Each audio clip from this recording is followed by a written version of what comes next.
KBS 1라디오 뉴스레터 K. 안녕하세요. 뉴스레터 K 진행하는 전종철입니다. 오늘 병오년 설날을 맞아서 특별한 기획대담을 준비했습니다. 최근 미국 테슬라 CEO 일론 머스크가 북한은 그저 남쪽으로 걸어 들어가기만 하면 된다. 그것을 막을 사람이 없기 때문이라는 말을 했습니다. 한국의 저출생과 인구 절벽 문제가 한국의 경제 위축을 넘어서서 앞으로는 심각한 안보 위기 사태에 이를 것이라는 전례 없는 수준의 경고를 한 겁니다. 그래서 오늘 1부에선 저출생으로 인한 우리 군의 현실과 안보 공백 문제 짚어보는 시간을 준비했습니다.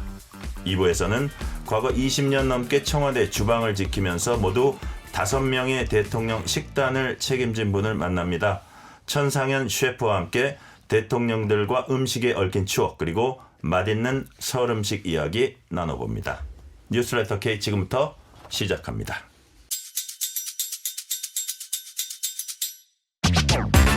자, 오늘 첫 순서 우리 군의 문제를 오랜 시간 연구해 오신 두 분 교수님을 이 자리에 모셨습니다.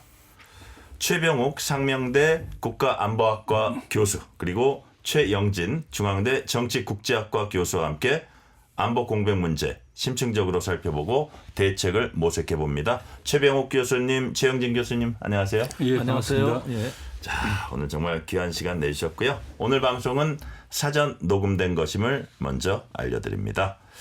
일단 최병욱 교수님께 여쭤볼게요. 앞서 제가 일론 머스크 얘기 이제 좀 언급을 했는데 그 얘기 듣고 어떤 생각하셨습니까? 예전에 아마 이와 비슷한 얘기를 들었던 것 같아요. 그게 아마 2000년대 후반쯤 되는데 그 옥스퍼드 대학교의 콜먼 교수가 이게 한국이 저출산 때문에 지구상에서 소멸하는 최초의 국가가 될 것이라고 아마 얘기한 적이 있어서 화제가 된 적이 있습니다. 네네. 그때 다시 뭐 대체로 사람들이 글쎄 이런 얘기를 했었는데 그때의 합계 출산율이 보면 1.1명이었어요. 근데 지금은 0.7명대니까 OECD에서 보면 이제 1명 이하로 합계 출산율이 된 것은 유일하고 세계적으로 봐도 이제 최저 수준이거든요. 그래요. 그런데 지금 이제 콜몬 교수가 얘기했던 걸 보면 어떻게 보면 이제 경제적인 소멸, 이제 생산 가능 인구가 없어지니까 인구 절벽으로 해서 경제적인 소멸을 얘기했다고 하면 일론 머스크 얘기는 좀 다른 것 같아요. 이게 뭐 북한이 이제 남한으로 넘어가도 된다라고까지 아주 도발적으로 얘기를 했는데 경제적 소멸을 넘어서 이게 안보의 문제로 확장되고 있다 이렇게 생각을 하고 이미 이제 국제적 관심사가 돼버렸네요. 그러니까요. 그래서 제가 최병욱 교수님께 관련되는 질문, 국제적 관심사가 돼버렸다는 말씀을 방금 하셨는데 일론 머스크가 우리나라의 저출생까지 보고 있나? 그러면 일론 머스크만 보고 있는 건 아니고 어쨌든 국제적으로 한국의 저출생에 주목하고 있다는 얘기인데 그게 뭐 자기네 나라하고 어떤 경제 관계도 있고 뭐 여러 가지 측면에서 이게 우리나라가 이미 어떤 경제적인 측면에서만 봐도 전 세계에서 좀 의미 있는 국가가 된 지가 오래됐으니까 그래서 이렇게 안보 위기 우려, 대한민국의 인구 문제 안보 위기 우려 이게 국제 이슈가 된 배경은 뭐라고 보세요? 국제적으로 관심을 분명히 갖고 있는 것 같아요. 그래서 한 1년 전인가 그때 CNN에서 이제 인터뷰 요청을 받아서 인터뷰를 했는데 그 기자의 인식을 보면 우리가 60만 대군이지 않습니까? 60만 대군을 유지할 수 없을 정도로 유례 없는 속도 또 충격적인 수치로 인구가 감소되는데 과연 대한민국의 국방이 온전할 수 있을까? 그런 이제 걱정을 하는 것 같아요. 그래요. 아무래도 이제 한국이라고 하면 동북아 안보의 핵심 축이고 또 한미동맹 전력의 그 파트너로서 보면 이런 점에서 보면 관심을 많이 갖는 것 같고 과연 한국의 국방이 괜찮은가 이런 이제 걱정을 하는 반면에 또 어떻게 하면 한국이 벗어날 수 있을까 뭐 이런 생각도 하는 것 같습니다. 그래요. 그러면서 질문했던 게 이제 그러면 여군, 여성, 징병제는 어떻게 되느냐 뭐 이런 쪽으로 해서 여러 가지 국제적인 관심사를 불러일으킬 정도로 인구 감소의 문제가 심각하다 볼 수 있겠습니다.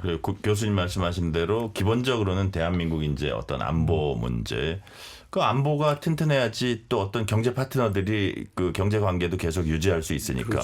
또 이 얘기가 아주 세계적으로도 아주 유명한 그 글로벌 CEO 입에서 나왔다는 게 또 이제 되게 이제 주목을 끌고 있는데 자, 그럼 최병욱 교수님 먼저 우리 군 병력 감소 현황을 한번 볼게요. 최근 저출생으로 청년 남자 이제 징집 인원수 크게 줄었고 육군은 막 사단들도 없어지고 있고 그렇죠. 뭐 이렇다 그럽니다.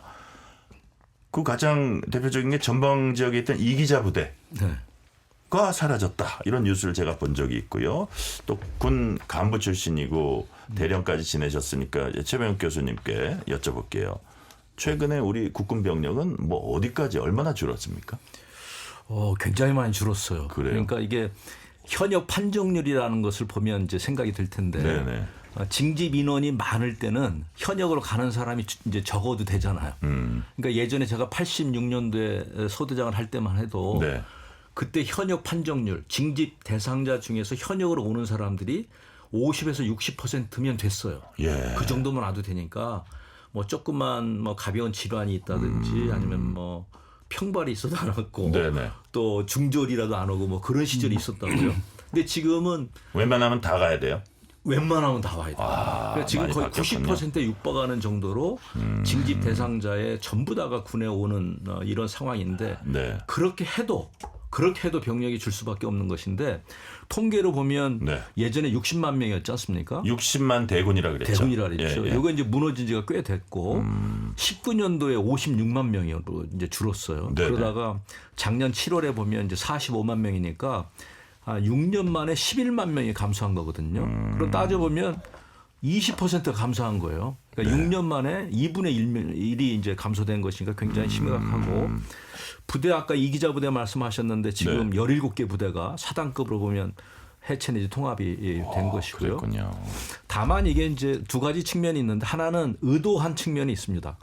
국방부가 과학기술군으로 이제 전환되면서 인구 감소에 맞춰서 군사과학기술이 워낙 발전하니까 군 구조를 이제 전환하는 차원에서 네네. 부대 수를 의도적으로 줄이고 병력 감소도 이제 추진한 것이 있는데 지금은 병력 감축이 워낙 속도가 빠르다 보니까 불가피한 측면이 있네요. 그러니까 의도한 측면도 있고. 워낙 빠르니까 뒤가 못 따라오는 뭐 이런 상황입니다. 그래요.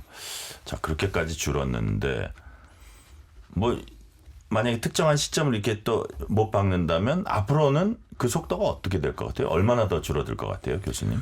점점 현재로 봐서 심각해지는 것 같아요. 네네. 그러니까 지금이 이제 50만 명 구조인데 간부가 이제 장교 부사관이 30만이고 네네. 20만이고 병이 30만 명이 징집병이. 그러니까 징집병 30만 명을 유지하려면 매년 20만 명이 군에 들어와서 네. 18개월 육군 기준 18개월 복무하면 1.5배를 곱하니까 이게 30만이 되는 거예요. 네네. 그러니까 매년 20만 명이 들어와야 30만 명을 유지가 된다 유지가 이거죠? 되는데 지금 작년인가 재작년 태어난 그 전체 출생아 수가 23만 명이에요. 예. 거기다가 남자만 따지면 뭐 11만 명 조금 넘을 것이고 거기에서 현역 복무 부적합자들 또 장교 부사관으로 네네. 희망하는 사람들 빼고 나면 네. 제가 볼 때 산술적으로 10만 명이 안 되리라고 봅니다. 그럼 당장 한 뭐 이제 얼마 안 남지 않았는데 2040년대 가면 지금 20만 명이 들어오는 것이 아니고 10만 명이 들어오니까 병의 규모는 절반으로 떨어질 수밖에 없는 거죠. 그래요. 생각보다 심각하네요. 들어보니까 수치로 들어보니까 심각한데 최명욱 교수님께 하나만 더 여쭤보면 자, 그럼 이런 상황에서 군병력 급격히 이제 감소하고 있는데 여기에 대한 현실적인 대안은 뭐가 있을까요? 저는 한편으로 보면 이게 위기가 기회라는 생각이 들어요. 그래요? 예전에는 이게 굉장히 오래전 얘기인데 2005년도부터 국방계획을 추진하면서 양적인 군대에서 질적인 군대로 우리가 바꿔야 된다라고 얘기를 했는데 사실 이제 징집 자원이 좀 있으니까 여력이 있으니까 좀 속도가 늦었던 측면이 있거든요. 근데 지금은 거의 불가피한 측면이어서 우리가 지향하는 그 과학기술군으로 우리가 이제 전환하는 계기가 되면 오히려 좀 괜찮을 수 있겠다는 생각을 하고요. 그런 점에서 보면 이제 국방 인력 체계라고 하는 것이 있는데 이걸 전면적으로 좀 선볼 필요가 있습니다. 거의 패러다임 전환식의 그 전환. 그렇죠. 그러니까 예전에는 군이 모든 것을 다 하는 시대에서 민과 관과 군이 함께 하는 그러한 군대의 모습을 갖출 필요가 있고 현역만 보면 지금은 간부들도 많이 뽑아서 ROTC 같은 경우 있잖아요. 뭐 몇천 명을 뽑아서 2년 3년 후에 다시 또 전역시키는 구조인데 조금만 뽑아서 장기로 활용하는 그러니까 간부 중심으로 군 구조로 나갈 필요가 있고요. 여군 숫자도 굉장히 적어요. 네. 여군도 많이 늘리고 또 민간 인력이라고 하는데 군무원도 대폭적으로 늘릴 필요가 있습니다. 네. 외국 사례 보면 군무원들이 우리는 대체로 보면 약간 보조 인력 같아요. 군무원들을. 근데 외국은 보조 인력이 아니고 거의 동반 인력으로 활용을 하니까 네. 군무원도 많이 늘리고 또 PMC라고 해서 그 민간 군사 기업이 외국에는 많이 있습니다. 네네. 그러니까 군에서 하는 것도 뭐 외주를 준다든지 또 아웃소싱을 한다든지 뭐 그런 식으로 해서 현재 우리가 가용한 병력 구조로 우리가 선진화하는 방향으로 나아갈 필요가 있겠습니다. 그래요. 이 대안 문제는 뒤쪽에서 다시 한번 우리가 좀 더 구체적으로 다루기로 하고요. 최영진 교수님 오래 기다리셨습니다. 예. 자, 최영진 교수님께서는 인구 절벽에 따른 병역 자원 감소 대응책으로 이른바 시니어 아미 해법 제안하셨어요. 부족한 청년 대신해서 뭐 50대라든지 60대라든지 뭐 군 갔다 온 경력도 있고 여하튼 아직 뭐 젊다면 젊은 그런 중장년 세대가 군복무 하자 그런 취지입니까? 좀 구체적으로 어떤 말씀이세요? 지금 이제 은퇴한 세대들, 그러니까 55세 이후 60대들이 상당히 많습니다. 근데 이게 상당히 건강하거든요. 그냥 시간적 여유도 있고 경제적 능력도 있는 그런 건강한 이게 인류사에 처음 등장한 세대입니다. 예전 우리 선배들 보면 다 60만 넘으면 이제 뒷방 늙은이 취급받았단 말이에요. 손주 엉덩이 두드리고 있었죠. 지금 사실 60대들 되게 건강합니다. 그리고 뭐 체력 관리를 잘해가지고 젊은 사람 못지않은 체력을 가지고 있거든요. 이런 시간도 있고 체력도 되고 사실 정신력은 훨씬 뛰어나요. 우리가 과학적으로 증명된 게 가장 판단력이 뛰어난 나이가 55세에서 60세입니다. 이게 아주 뛰어난 정신이 뛰어나거든요. 20, 30대 기분 나빠할 거예요. 그리고 과학적으로 증명된 거예요. 증명된 거고요. 신체적인 좀 반응 속도가 늦다는 게 문제가 되는데 지금 워낙 자기 관리를 잘하고 돈모 관리를 하기 때문에 충분히 이제 신체 나이는 더 낮을 수 있고 군대 일을 할 수 있는 나이가 되어 있는 거죠. 근데 이게 계기가 된 것은 러시아 우크라이나 전쟁이 터지고 병력 부족하다는 이야기 많이 나왔잖아요. 또 그때 또 우리 국가도 이제 군도 병력이 부족하다 그래서 저희 뭐 친구들 선배들끼리 모여서 식사하다가 우리 한번 더 가지 뭐 이렇게 아주 대단히 좀 장난기처럼 시작했던 겁니다. 그런데 이제 마침 그때 그를 하시려고 하는 분이 계셔가지고 그분들이 이제 중심이 되어서 같이 하게 되었습니다. 만약에 일석삼조라고 한다면요, 교수님. 그렇게 하고 뭐 어느 정도 국방의 의무도 하면서 그분들이 일정 부분 돈도 벌 수 있나요? 저희들이 뭐 그건 가능할 겁니다. 가능할 건데 저희들이 추구하는 것은 맹요로운 헌신입니다. 그래서 뭐 돈을 받는다기보다는 그냥 자기 시간 있고 뭐 굉장히 여유 있는 사람 많아요. 그 정도 돈 안 받아도 먹고 살 수 있는 사람들이 많이 있습니다. 그리고 이제 우리가 이 세대가 얼마나 숫자가 많냐면 지금 55에서 75세까지가 690만, 약 700만이 있어요. 또 계속 올라오고 있습니다. 아직까지 여유가 있기 때문에 이 중에 한 20% 정도는 대단히 건강하고 시간 있고 또 국가를 위해 헌신할 마음도 돼 있는 거예요. 그런 분들의 어떤 국가에 대한 헌신을 고려하면 충분히 이용 가능하고요. 활용 가능하고요. 또 중요한 건 뭐냐면 지금 젊은 세대들이 너무 할 일이 많습니다. 공부도 해야 되죠. 직장도 가져야 되죠. 결혼도 해야 되죠. 애도 키워야 되죠. 여기다가 병역까지 책임지고 있습니다. 그래서 사실 지금 은퇴한 60대는 별 할 일이 없거든요. 건강하고 시간 많고 굉장히 여유가 있는데 사실 이분들을 국가에서 또 우리 사회가 정말 그들에게 필요한 역할을 맡긴다면 정말 잘할 수 있다는 거죠. 그런 취지에서 만들어졌던 겁니다. 그래요. 근데 또 이제 60대가 은퇴한 60대가 은퇴해가지고 좀 쉬려 그러고 봤더니 저기 저 30대 자녀가 계속 이제 있어서 같이 이제 사는 경우도 뭐 여러 가지 복잡한 상황이 지금 있긴 있는데 자 최영진 교수님 시니어함 이제 아이디어 매우 좋습니다. 그래서 그게 어떤 인력을 아주 명예적인 헌신에 더 중점이 둬진 그런 방안인데 지금 병장 월급도 상당히 올라가고 있기 때문에 만약에 그 정도 어떤 뭐 용돈 개념이지만 그래도 뭐 그거 혹시 그거 플러스 알파 하면 더 좋지만 그런 거라면 지금 말씀하신 그런 것들이 상당히 요인이 될 것 같아요. 어떤 국가를 위한 헌신 이런 생각들이 50, 60대 머릿속에 깊이 박혀 있기 때문에. 근데 이제 뭐 아까도 잠시 말씀하셨지만 체력적 측면이라든지 어떤 그 젊은 세대와 비교할 때 반응성이라든지 이런 건 별 문제가 안 된다고 보세요. 그러니까 이제 그런 젊은 세대가 해야 될 job 일이 있을 거고요. 또 나이 든 분들이 할 수 있는 일이 있을 겁니다. 특히 이제 전방 경계와 같이 단순한 일이 있잖아요. 밤잠을 안 자야 되는 일들은 저는 60대가 훨씬 더 잘할 거라 봅니다. 그리고 판단이 필요하거든요. 상황에서 위험한 상황이기 때문에 충분히 할 수 있을 것 같고 그 급여 문제는 뭐 필요한 분은 있을 겁니다. 급여 받아야 될 분들은 그걸 받으셔야 될 거고요. 근데 저희들은 우리 사회에 아직까지 국가를 위해서 헌신할 수 있는 자기의 시간과 노력을 들여서 그렇게 할 의사가 꽤 있다고 봅니다.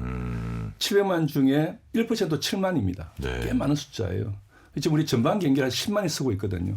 그렇기 때문에 충분히 이런 역할을 대신할 수 있는 그리고도 국가를 위해서 기여할 수 있는 그런 부분이 많다고 생각합니다. 그 아까 최명욱 교수님도 잠시 말씀하셨는데 여성 인력이 조금 더 이렇게 군 쪽으로 올 수 있게 유도하는 그 뭐 막 징집제 이거는 뭐 너무 무리가 되니까 지금 논의할 단계가 아니라고 하더라도 이제 유인책이 있어야겠죠. 여성 인력을 군 쪽으로 오게 하려면 그런 방안도 좀 필요하다고 보세요. 예, 필요합니다. 지금 우리 병역전화가 우리 최 교수님도 말씀하셨는데 뭐 나이나 성별이나 이런 어떤 기존에 관해서 벗어나야 되거든요. 자격만 되면 체력이 되고 판단력이 있고 할 수 있는 사람이라면 누구나 받아야 된다 봅니다. 뭐 구태여 그걸 강제할 필요는 없다고 보고요. 근데 여성도 대단히 중요한 자원입니다. 이미 지금 우리 여성 인력이 군에 13%에 올라갔어요. 지금 2027년까지 목표가 15.7%입니다. 꽤 많이 올라갈 거예요. 쭉 그렇게 가야 되는데 저는 이제 여성 인력을 이렇게 이제 강제적으로 뭐 이렇게 군에 오게 하는 것보다는 지금 우리 사이에 할 수 있는 자원이 많거든요. 시니어도 있고 또 청년 중장년층 중에서도 군의 아까 PMC 같은 민간 군사 기업을 만들어서 올 수 있는 분이 있기 때문에 그런 부분을 먼저 활용하는 것이 좋지 않나 생각을 합니다. 우선순위를 보면은 뭐 여성보다도 더 먼저 할 그 방안들이 있고 그렇습니다. 그럼에도 불구하고 여성도 하나의 그 대안으로 그 인력 활용 방안으로 생각하신다 하셨는데 최병욱 교수님은 여성 인력 활용 군의 그다음에 여군 활성화 방안 이건 어떻게 돼야 된다고 보세요? 아주 바람직하다고 보고요. 이제 하나는 병역 자원 부족하니까 이제 여군을 좀 늘리자고 하는 논의도 있을 수 있는데 왜냐하면 지금은 저희는 장교 부사관에서만 여군이 있어요. 병역에서는 없고. 그러니까 장교 부사관에서만이라도 여군이 좀 늘어나면 아무래도 여유가 생기죠. 남자들이 갈 수 있는 뭐 이제 인구 문제로 보면 그게 있지만 제가 볼 때 여성의 문제는 그렇게 접근하는 것보다도 우수 자원을 군에서 어떻게 활용하느냐 그런 접근이 좀 필요하다고 보는데 지금은 당연히 명수를 여성으로 좀 부족하니까 채운다 이 개념에 머물지 않고 넘어서야 되는 거죠. 좀 우수 자원을 뽑아가지고 정말로 군에서 제대로 활용할 수 있는 인재를 뽑는다. 그럼요. 그러니까 미국 같은 경우 보면 뭐 여성 인력이 훨씬 많아요. 병사까지 포함해서 있고 캐나다 같은 경우도 장교야 33%가 여군이니까. 근데 우리는 뭐 10%대에 머물러 있거든요. 이걸 늘리면 뭐 아까 이제 인구 부족의 문제가 있지만 그것보다도 지금 여군이 할 수 있는 일이 굉장히 많습니다. AI 과학기술 강군으로 됐기 때문에 여군을 활용하는 것인데 단적인 예로 들어보면 육해공군 사관학교에 여군 여학생을 10%만 뽑아요. 지금 이게 정해져 있어요? 정해져 있어요. 더 넘지 못하도록? 10%. 그런데 10% 뽑는 여학생의 경쟁률이 남학생보다 월등히 높아요. 그러니까 그만큼 더 많이 들어올 여력이 있다는 거예요. 여력이 있고 우수한 사람이 있고 성적도 좋고. 졸업하고 나서도 잘합니까? 저는 잘한다고 봐요. 이제 진출의 문제가 있기 때문에 이제 나가는 경우도 있지만 그래서 우수 자원을 활용하는 측면에서 여군을 더 확대하는 것 굉장히 바람직하다 이렇게 봅니다. 그게 지금 10%로 묶여 있다는 거는 제법 오래된 것 같은데 오래됐죠. 그런 부분들도 한번 재검토할 필요가 있다고 보시는 거네요. 교수님은? 그럼요. 전향적으로 높일 필요가 있습니다. 그래요. 자, 뭐 그걸 완전히 허물어뜨리는 방법도 있지만 그게 당장 어렵다면 10%를 20%로 올린다든지. 그렇죠. 상향 조정해 나가야 되는 거죠. 그래요. 자, 지금 사관학교에서의 그 여성 사관생도 10%로 묶여 있는데 딱 그 실링이라 그러나요? 그 천장이 쳐져 있는데 그거를 조금 높일 필요가 높여야 있다. 된다는 말씀이시고 아까 이제 최영진 교수님이 시니어 아미 이제 제안을 하셨잖아요. 이런 부분은 최병욱 교수님은 어떻게 보세요? 앞에 계시다고 너무 좋은 얘기만 하지 마시고. 아니 최영진 교수님이 시니어 아미의 그 전도사격이신데 예. 뭐라고 얘기하기가 좀 뭐하세요? 아니요 저는 생각이 아니에요. 있고 예, 예. 일단은 뭐 바람직한 측면이 많다. 예, 예. 왜냐 군사적인 경험도 있고 연륜도 있고 특히 이제 헌신을 말씀하셨지만 열정도 그렇죠. 있는 거고요. 예, 예. 뭐 사회적으로 보면 고령층에 어떤 그 일할 수 있는 기회, 자존감 높이는 거 다 좋은 점이 있는데 네. 실제로 적용할 때 보면 저는 여러 가지 좀 검토해볼 부분이 있다고 봐요. 어떤 게 있어요? 그러니까 아마 체력의 문제 없다고 하지만 이렇게 젊은 세대하고 어울려서 훈련한다든지 뭐 사격을 한다든지 뭐 전투 훈련 한다는 것은 여러 면에서 신분의 문제도 그렇고요. 어쨌든 군은 군이라 이거죠. 예, 그래서 예. 그 문제가 역시 있고 그래서 결국은 비전투 분야로 갈 수밖에 없을 거라고 저는 생각해요. 그러니까 경비라든지 정비라든지 급식이라든지 예, 수송이라든지. 근데 그런 데로 갈 텐데. 관제나 이런 거 있잖아요. 그렇죠. 예, 예. 근데 아까 제가 말씀드린 것처럼 국방부는 글로 가고 있다고요, 지금. 이미 PMC를 통해서 외주를 통해서 예. 가려고 하는 거죠. 그럼 결국은 제가 볼 땐 경쟁인 거예요. 어떤 것을 이 사업을 누가 할 것인가의 문제이기 때문에 시니어 아미도 있을 수가 있고 아니면 다른 나이에 관계없이 정말 적격자가 할 수 있는 구조가 있는데 예를 들어서 뭐 그 아웃소싱하는 민간 분야일 수도 그렇죠. 있고. 예, 어떤 회사일 수도 있고 뭐 우리 경기에 전담하는 회사일 수도 있고 그래서 네. 아마 이 경쟁의 구도를 어떻게 넘어서는가 하는 문제. 네네. 그다음 시니어 아미를 특정 그룹이라든지 뭐 이런 걸로 국한하지 말고 상징적인 의미에서 우리가 이렇게 아마 포괄하는 쪽으로 이렇게 가는 게 바람직하다고 생각합니다. 그렇죠. 예. 최영진 교수님 그러니까 모든 비슷한 혹은 뭐 조금 다르기는 하지만 가능한 대안들을 같이 이렇게 펼쳐놓고 하는 것도 괜찮다는 그렇죠. 생각이 드네요. 예, 기본적으로 그런 겁니다. 그러니까 네. PMC 같은 민간 군사 기업 방식으로도 네. 수요를 좀 충족해야 되고요. 또 이렇게 자발적인 헌신하고자 하는 시연을 받아들이고 이러면서 다양한 청위에 다양한 집단에서 그 이제 군 인력을 확보하는 거죠. 네. 이게 이제 통합 자원 방식이거든요. 인력 자원 그렇게 가야 된다고 봅니다. 네.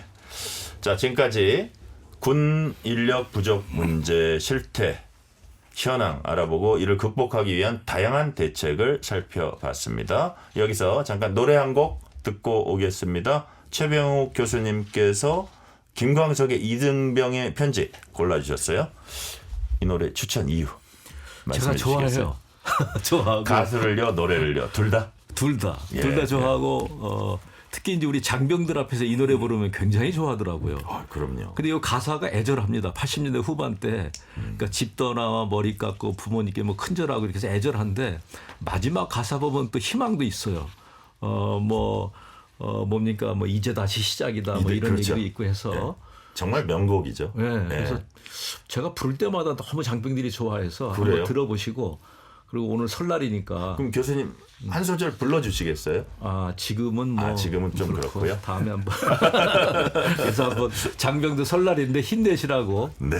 또 우리 장병들 지휘하는 부대장들 또 이등병의 마음 헤아리시라고 네네. 이 노래 추천하고 싶습니다. 자, 최병욱 교수님께서 장병들 힘내라고 추천해 주신 노래 김광석의 이등병의 편지입니다. 병원은 설날에 보내드리는 뉴스레터 K 특집 오늘은 군 얘기 들어볼까를 듣고 계십니다. 최병욱 상명대 국가안보학과 교수, 최영진 중앙대 정치국제학과 교수와 얘기 나누고 있습니다. 자, 이번에도 최병욱 교수님한테 좀 먼저 여쭤볼게요. 군 간부 인력난, 중도 이탈 문제 이런 걸 한번 좀 짚어볼게요. 군 초급 간부들 지금 뭐 인력난이 심각하다는 얘기 들었거든요. 뭐 ROTC 학군단이죠. 여기 인원도 각 대학마다 많이 줄었다 이런 보도도 나오던데 특히 서울 지역 대학이 가장 심하게 줄었다. 지금 일선 대학의 학군단 규모 얼마나 줄었습니까? 학군단이 줄은 것도 있고요. 그러니까 못 채우는 거죠, 아예. 아예 못 채우는 정도가 돼 있고 지금 서울의 주요 대학은 뭐 정원 미달 사태는 꽤 오래됐습니다. 네네. 그래서 지금 상태로 보면 이제 학군단을 운영하는 것이 매우 어려운 상황에 처해 있는 대학들이 꽤 많고요. 네. 저는 이 문제를 이제 접근할 때 이제 처우 개선으로 많이 이렇게 접근을 하려고 합니다. 뭐 처우 개선하고 그다음에 뭐 수당도 올려주고 여러 가지 노력을 하고 있는데 정말 많은 노력을 하고 있습니다. 그래요. 근데 제가 볼 때는 이 처우 개선 가지고는 이게 부족한 것 같아요. 제가 볼 때는 턱없이 부족하다고 생각되고 병이 이미 200만 원을 받는데 네. 거기다가 올려주는 것도 한계가 있고요. 또 고위의 초급 간부 말고 대위 소령의 그 급여 체계도 있기 때문에 병하고 크게 차이 안 나요? 하사관? 예, 크게 차이 안 나죠. 하사 같은 경우 안 나고 예. 뭐 어떻게 보면 뭐 소위들도 큰 차이 안 나요? 큰 차이는 안 나는데 전체적으로 보면 수당하고 이런 거 저런 거 붙으면 분명히 이제 소위하고 하사들이 높죠. 아니 근데 왜냐하면 병장이 병사들은 너무 높은 거 아니에요? 병장이 솔직히. 200만 원인데 예. 병장 때 200만 원이거든요. 그러니까 2등병부터 200만 원 아니고. 아니고, 예. 예. 뭐 병장 때 이제 쭉 올라가서 고참 병장 때 200까지 되는 건데 네네.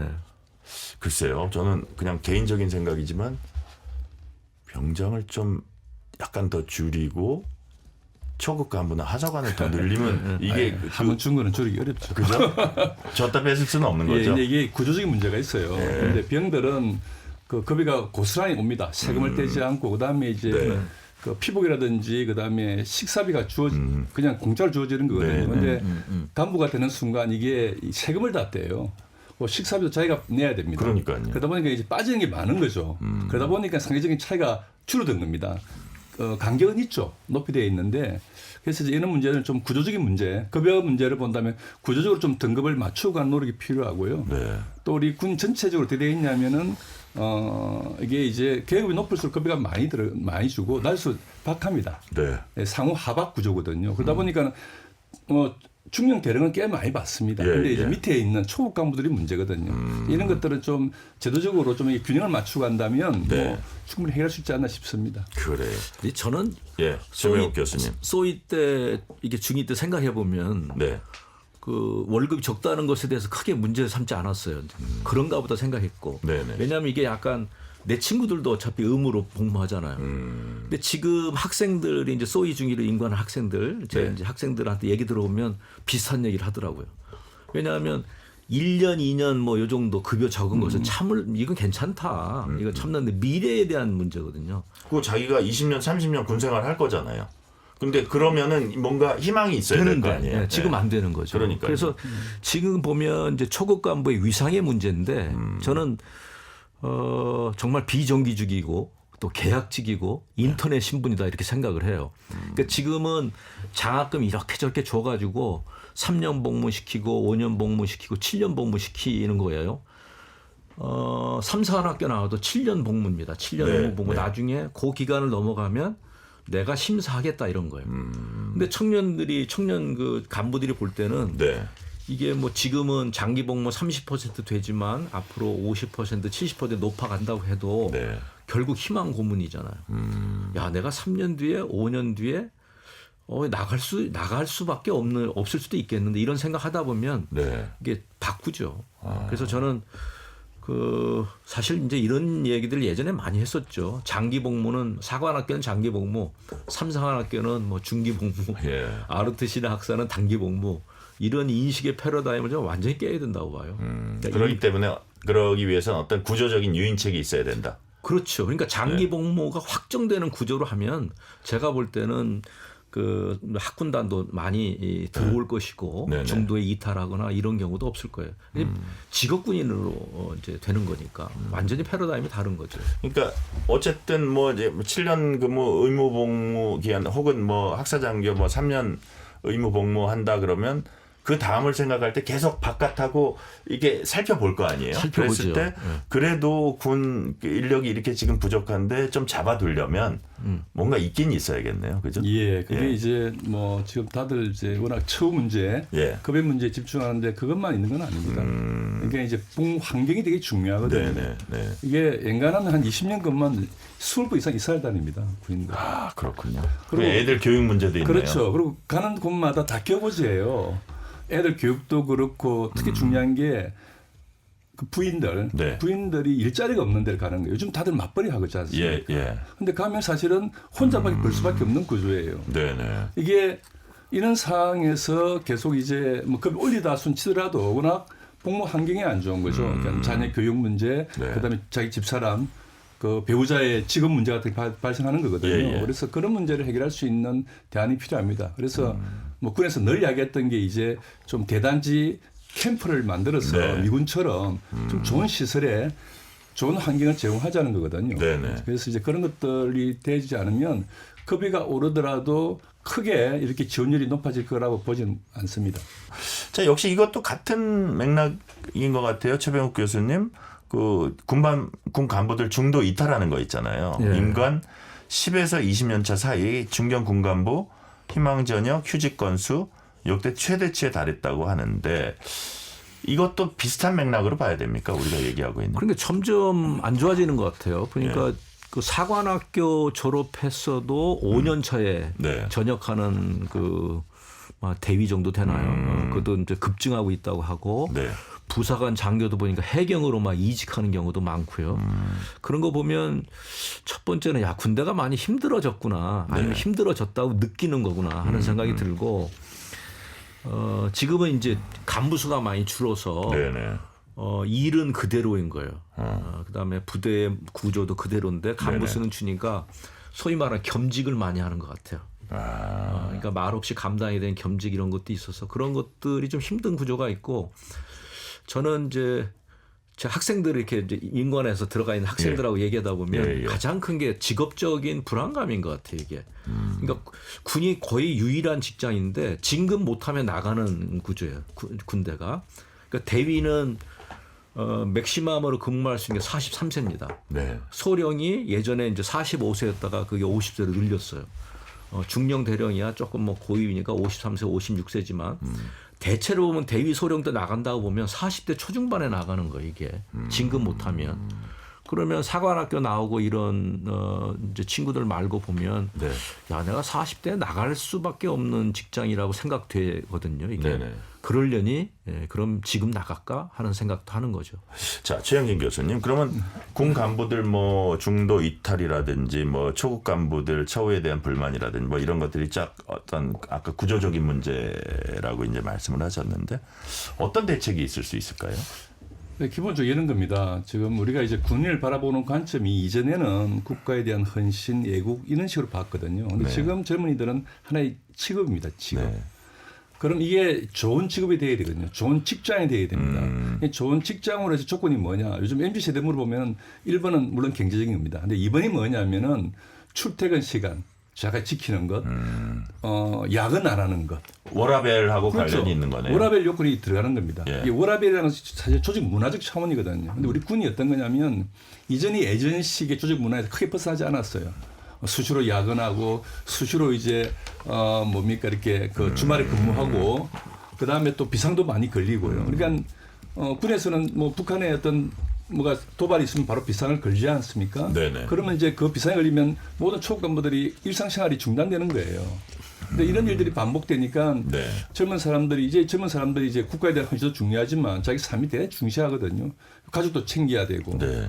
이런 조직 문화적 차원의 일들이 개선이 안 되고 있는 겁니다. 그래서 전반적으로 급여라든지 안정성 이런 것도 같이 올라가야 되지만 역시 젊은 사람이 좋은 직장이라고 이야기하는 그 조건들을 만족시켜야 되는 거죠. 그래서 저는 우리 군대도 하나의 좋은 직장, 굿 워크플레이스로서 바뀌어야 된다. 그런 관점을 보지 않으면 젊은 사람 유인하기 되게 어려울 거다. 이렇게 생각하고 있습니다. 자, 군대 이퀄 젊은 세대들한테는 좋은 직장이다라는 인식이 확실해야지 그 인재들을 유인할 수 있고 적절한 인력을 채울 수도 있고 할 거다. 한데 또 하나 이제 저 되게 공감하거든요. 교수님 말씀. 근데 어떤 부분이 있냐면 과연 군대라는 조직을 어느 정도까지 워라밸을 보장할 것이냐. 그 군대라는 조직의 특성상 밤새도록 이 경계를 서야 하기도 하고 뭐 그 특수성이 있잖아요. 그 다른 조직에서 보여질 수 없는 그 두 가지를 어디까지 지금 맞춰줘야 되냐 양측을 그런 문제가 있을 것 같아요. 일을 많이 한다기보다는 안정성과 예측 가능성이거든요. 이게 이제 내가 야근을 한다. 이게 루틴하게 돌아가면 별 문제가 없어요. 근데 이게 그렇지 않다는 게 문제예요. 그냥 수시로 이게 그냥 툭 오늘 그냥 뭐 경계령이 내리면은 이제 밖에서 뭐 하다가 개인적인 일을 하다가 들어와야 되는 이런 상황이 발생하거든요. 그렇죠. 이제 그런 것들이 좀 더 합리적인 과정 속에서 이루어지고 통과가 되면 문제가 안 되는데 아직까지 이전처럼 뭐 특별한 어떤 계획 없이 이직이 많다는 겁니다. 이제 그런 점이 문제가 있고요. 또 하나는 이제 이게 그 관계입니다. 관계. 그러니까 이제 대단히 군은 수직적인 관계잖아요. 근데 이게 사실 젊은 사람들 그런 거 별로 안 좋아하거든요. 그리고 일방적인 명령, 뭐 통고식의 문화가 많습니다. 그래서 그런 것들도 좀 개선이 돼야 되는 거죠. 그래야 좀 더 수평적인 관계 속에서 자기 개발도 하고 그래야 되는 거거든요. 저희들이 군대 생활 80년대만 하더라도 우리 군이 제가 군 생활할 때만 하더라도 대학보다 더 수준이 높았습니다. 저 군대 처음 컴퓨터를 봤거든요. 우리 대학에 없는 시대. 근데 지금 군이 확 떨어져 있습니다. 그러니까 군이 좀 더 이제 아까 안정성도 말씀하셨는데 좀 더 자기 미래 비전을 살려갈 수 있는 그러한 시스템을 가야 되는 거예요. 그래서 그게 결국엔 이제 정예와 첨단으로 연결되는 건데 그런 면에서 본다면 아까 최 교수님 말씀하신 것처럼 이 병력 자원 축소라는 것들이 하나의 위기이긴 하지만 기회로서 봐서 좀 더 정예하고 좀 더 첨단화해서 정말 군용 배울 게 있는 우리가 성장하는 조직이 돼야 되는 거거든요. 최영혁 교수님께도 똑같은 질문을 한번 드려볼게요. 군이라는 특성이 있습니다. 그러니까 다른 사회에 있는 다른 직장과는 비슷한 점도 있지만 다른 점도 있고. 근데 또 지금 젊은 세대들을 조금 유인하려면 지금 말씀하신 어떤 좋은 직장이라는 인식이 있어야 되고 거기다 워라밸까지도 야 군대에서 무슨 워라밸이야 하는 시대는 이제 지난 것 같아요. 그렇다면 그런 것까지도 종합적으로 이렇게 좀 검토를 해야 되지 않을까 생각이 드는데 그게 좀 매치될 수 있는 수준이 어느 수준일까요? 워라밸은 그 단어가 이제 품고 있는 게 굉장히 많은 것 같아요. 그래서 단순하게 뭐 일과 삶의 뭐 균형 이런 문제는 아닌 것 같고 제가 얼마 전에도 국방부 뭐 그런 이제 사무관이나 이제 공무원들 만나보면 휴일에 주로 와서 밀린 일을 한다 그러더라고요. 그런데도 굉장히 기쁜 마음을 하는 거거든요. 밀린 일을. 그래서 워라밸은 단순하게 정말 내가 그냥 퇴근을 하면 바로 나간다 뭐 이런 건 아닌 것 같고요. 그걸 넘어서 뭔가 있어야 되는데 최영진 교수님 말씀 잘하셨는데 결국 문화의 문제고 또 관계의 문제고 또 뭐 그런 것 같아요. 근데 저는 가장 중요한 거는 미래 비전의 문제라고 생각돼요. 이게 아까도 말씀드렸습니다만 직업적 불안정성도 굉장히 크고요. 또 진급이라는 게 군대 그렇습니다. 진급하면 군대 생활도 좀 오래 하고 급여도 올라가고 권한도 세고 막 이런 거예요. 그러니까 진급하면 거의 승자 독식의 구조니까 제가 볼 때 그 어느 조직보다 진급에 대한 스트레스가 가장 강한 게 군대인 것 같아요. 이거를 상당히 좀 이렇게 완화시켜주면 좀 굉장히 좀 아주 더 즐거운 마음으로 일할 수 있을 것 같고 진급을 안 하더라도 어떤 오래 할 수 있는 오래 할 수 있는 좀 안정성이 더 보장되는 그렇죠. 지금 뭐 경찰이나 소방 공무원 봐도 계급에 관계없이 정년이 60세이거든요. 그래요. 미국이나 영국, 프랑스 이런 나라 보면 대체로 60세까지 근무를 할 수 있습니다. 이렇게. 그래서 좀 안정성이 있게 가고 그래야 내가 성장할 수 있다는 느낌을 갖거든요. 자, 이 질문은 최영진 교수님께 먼저 드릴게요. 그래서 군 현실의 직면에서 초국방부 뭐 처우 개선이라든지 중도 이탈 방지책이라든지 이런 거 마련하는데 그칠 게 아니라 조금 더 근본적인 구조 개혁이 필요하다 이런 목소리가 나오고 있습니다. 그래서 우리가 뭐 아까 하는 말 중에 조금씩 섞여 있기는 했지만 가장 시급한 개혁 과제 뭐 1, 2, 3이 있다면 어떤 게 있을 수 있을까요? 일단 그 처우를 개선해야 됩니다. 그 처우에는 경제적인 부분도 있고요. 특히 시설 문제가 대단히 큽니다. 우리 군은 대부분 계고지에서 초급감들 근무하는데 시설이 너무 낙후돼 있어요. 정말 형편없는 데가 많고요. 그다음 두 번째는 역시 조직 문화의 변화입니다. 그러니까 보다 장교들 또는 병사들의 워라밸 보장하려고 노력을 해야 되고요. 좀 더 수평적이고 평등한 문화가 이루어져야 됩니다. 이게 또 좀 더 합리적이어야 되고요. 이제 옛날에는 뭐 까라면 까라는 말이 있으면 제가 그렇게 하면 안 통하거든요. 합리적으로 설명하고 설득해서 그들이 진심으로 공감해서 움직이게 만들어야 됩니다. 아직도 그게 좀 부족하거든요. 이제 그런 문제들. 그러니까 크게 보면은 하드웨어적인 처우 문제와 소프트웨어적인 어떤 조직 문화의 변화가 같이 갈 때 병력 자원 문제는 좀 좀 해결될 가능성이 있지 않나 싶습니다. 네. 자, 좀 더 시급한 개혁 과제 어떤 부분에 중점적으로 좀 이렇게 손을 봐나가야 된다고 최병욱 교수님 보십니까? 근데 구조개혁이라고 말씀하셨으니까 네. 이게 생각해 보면 이제 국방 환경의 변화 그러면 네. 제가 볼 땐 군사과학 기술이 정말 획기적으로 발전하고 있다. 네네. 그로 인해서 전쟁 양상이 완전히 변화하고 있다. 그리고 인구 감소라고 하는 것이 정해진 미래처럼 우리 앞에 와 있다. 네. 이렇게 세 가지를 보면 저는 생각되는 것이 이제 구조개혁 차원에서 보면 첫 번째는 국방 인력 구조를 바꿔야 됩니다. 네네. 지금 50만을 어떻게든 채워야 된다 이 생각에서 벗어나서 현실적으로 제가 보면 35만 유지하기도 쉽지 않거든요. 그러니까 현역 병력은 35만으로 유지한다. 네네. 이걸 전제해서 우리가 어떻게 간부 중심으로 갈 것인지 정규직 지휘군으로 갈 것인지 인력의 틀을 짜야 되고 두 번째는 아까 말씀드렸습니다만 민간군 통합 인력 체계로 가야 되는 거예요. 네네. 그래서 군이 모든 것을 다 하는 시대는 이미 지난 거죠. 전쟁이 나면 동원 체제라는 게 있거든요. 네네. 그래서 지금 군에서 병원도 운영하고 뭐 공병, 법무, 재정 다 있는 거죠. 네. 근데 외국 같은 사례 보면 재정병과는 이미 민간에 위임하고 그런 국가도 굉장히 많습니다. 예. 그래서 군은 전투에 집중하고 기타 행정이라든지 지원 문제는 민간군 통합인력 운영 체계를 통해서 하는 것이 필요하고 네.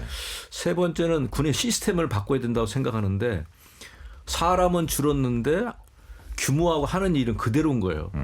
예를 들어보면 대형 병원에서 100명이 일했는데 네. 일할 사람은 50명으로 줄었는데 병원은 그대로인 거예요. 이게 환자도 그대로고. 그래서 이건 시스템도 그대로 움직이고. 그대로고. 그러니까 굉장히 힘든 거죠. 예, 그러니까 나가고 막 저는 이렇게 보고 있는데 그래서 병원의 구조, 일하는 방식을 바꿔야 되는 것처럼 우리가 이 병력 구조에 맞춰서 네. 전력도 짜고 부대 구조도 짜고 지금 그렇게 하고는 있어요. 하고 네, 있는데 네, 이게 좀 네. 이제 늦으니까 밸런스가 잘 안 맞는 문제가 있습니다. 네. 자, 최영진 교수님. 선택 집중을 위해선 군도 간부 중심 전문 직업군 체계 확립하고 복무 여건 혁신 뭐 동반돼야 한다 이런 얘기가 나오는데 부사관 쪽만 한번 보죠. 우리가 주로 이제 병이나 장교 이쪽으로 많이 얘기하다 보니까 부사관 측면에서 어떤 그 좀 뭐 방안이랄까 이런 게 마련돼야 될까요? 기본적으로 구조에 문제가 있습니다. 네. 이게 이제 원래 부사관이라는 계급은 직책 어떻게 되냐면 네. 병에서 이제 군생활을 잘하는 사람이 올라와서 부사관이 되는 거거든요. 그래서 이제 병장 다음에 하사로 이어지는 일원화된 체계가 있습니다. 네네. 근데 저희들은 이제 원래 군에 대한 이미지가 안 좋아서 그걸 유지를 못했어요.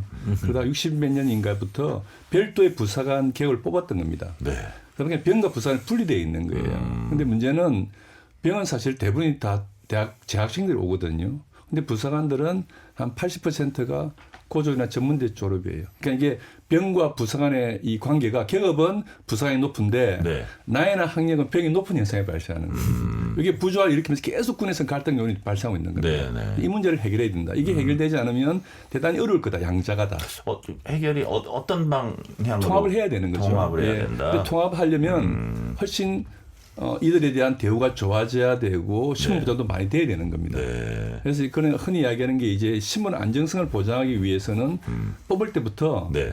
이제 장기로 뽑아야 되는 거예요. 이게 이제 지금 부사관 어떻게 되냐면 단기 부사관도 있고 장기 부사관이 있습니다. 네. 그러니까 이제 장기가 신문이 안정이 되는 거죠. 그래서 처음부터 좀 장기로 다 뽑아서 그들에게 안정성을 보장해 줘야 되는 거고요. 예. 그다음에 또 하나는 이제 경쟁 대우 계속 이야기하고 있지만 여전히 좀 부족합니다. 좀 더 올려줘야 되고 또 하나 중요한 게 이제 그 근무지에 관련되는 거 계속 이사를 다녀야 되거든요. 네네. 근데 부사관은 초기에는 이사를 다니지 않다가 상사 진급하면 저 딴 데 보내버려요. 이제 소위 이제 순환 근무를 하게 되는 겁니다. 이때 잘 어느 지역에 살다가 이사를 해야 되는 문제가 발생하는데 이 사는 곳이 대단히 어렵거든요. 네. 그래서 경기도 근무하다가 저 강원도 양구로 보내버립니다. 이런 것들이 대단히 개인의 물론 전체를 보면은 순환 근무인데 개인의 삶의 안정성을 해치는 것들이거든요. 이런 부분들 좀 개선을 하면 저는 우리 부사관이라는 직업이 나쁘지 않다고 봅니다. 네. 뭐 초기엔 좀 나쁘지만 뭐 상사 원사들은 꽤 괜찮은 일이라 보거든요. 연금도 나오고요. 그래서 그런 어떤 근본적인 문제를 좀 해결해 준다면 부사 문제도 좀 나아지지 않을까 그렇게 생각합니다. 그래요. 그 최영진 교수님께 또 이어서 하나만 더 질문을 드리면 아까 최병욱 교수님 말씀 중에 우리 인력 체계가 앞으로 좀 민관군 통합 인력 운영 체계 쪽으로 가야 될 필요성이 있다 말씀하셨는데 예. 그 동감하십니까? 전혀 동감하는 거고 이미 이제 미국은 토탈 포스 매니지먼트 시스템 들어가 있는 거거든요. 네네. 여기에는 현역 군인, 예비역. 사실 미국의 예비군은 현역 같은 예비군입니다. 네. 현장에 파견까지 가는 해비군, 그다음에 군무원, 네. 그다음 민간 인력과 민간 시스템을 다 운영을 받거든요. 도움을 받거든요. 그래서 이것들을 함께 그 통합 운영하면서 소위 이제 국방 그 인력을 관리해야 됩니다. 그래서 대단히 가야 될 길이고요. 지금도 우리 군에서는 하고 있습니다. 네.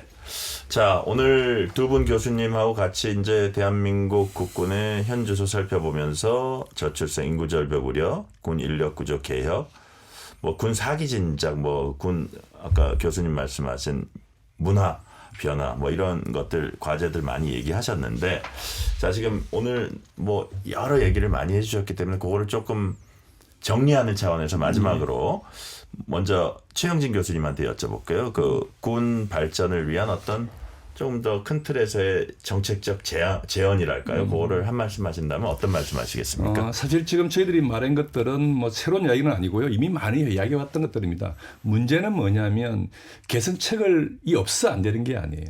그래서 보다 추진력 있게 네. 빠르게 신속하게 추진이 중요하거든요. 지금은 어떤 대안든지 간에 보다 신속하고 좀 힘있게 추진한 노력, 소위 어떤 그런 정책적 노력이 필요한 상황입니다. 그것만 되면은 상당히 빠르게 저는 네. 우리 군문장 해야 되지 않을까 그렇게 생각합니다. 지금 몰라서 안 하고 있는 게 아니라 예. 알긴 아는데 추진이 안 돼서 안 된 거다. 예. 네, 그렇기 때문에 추진을 위한 어떤 정책적 노력이 있어야 한다는 최영진 교수님 말씀. 자, 군 발전 위한 정책적 제안 어떤 말씀 하실지 최병호 교수님이 한 말씀 해주세요. 지금까지 참 많은 얘기를 했습니다만 네. 그 한마디로 요약하면 저는 어느 조직이든지 경쟁력의 핵심은 사람이 있다고 봐요. 그래서 군의 경쟁력의 핵심은 그 사람이 있습니다. 네. 그래서 사람한테 투자해야 된다고 봐요. 이것이 예산의 낭비고 복지 차원에서 바라볼 것이 아니고 네네. 경쟁력을 갖춘 군대로 나아가기 위해서 사람에 투자해야겠다라고 하는 이 전향적인 자세만 갖추면 지금 이야기했던 많은 것들을 사실 다 알고 있는데 네네. 진정성을 갖고 이제 임할 수 있다 이렇게 봅니다. 자, 진정성을 갖고 임할 수 있는 그런 방안 중에 하나가 바로 사람에 투자한다는 생각으로 자, 군 정책도 펼쳐나가면 훨씬 더 결실을 맺을 거다. 네, 그런 말씀 해주셨습니다. 자, 설 당일에 보내드리는 뉴스레터 K1부는 군 병력 감소와 우리나라 안보를 주제로 얘기 나눴습니다. 지금까지 최병욱 상명대 국가안보학과 교수, 최영진 중앙대 정치국제학과 교수 두 분과 함께했습니다. 오늘 말씀 감사합니다. 감사합니다. 오늘 끝곡은 국악소녀 송소희의 내 나라 대안 듣겠습니다. 잠시 후 2부에서는 20년간 대통령 5명의 음식을 책임졌던 천상현 셰프와 특별한 음식 이야기 나눠봅니다.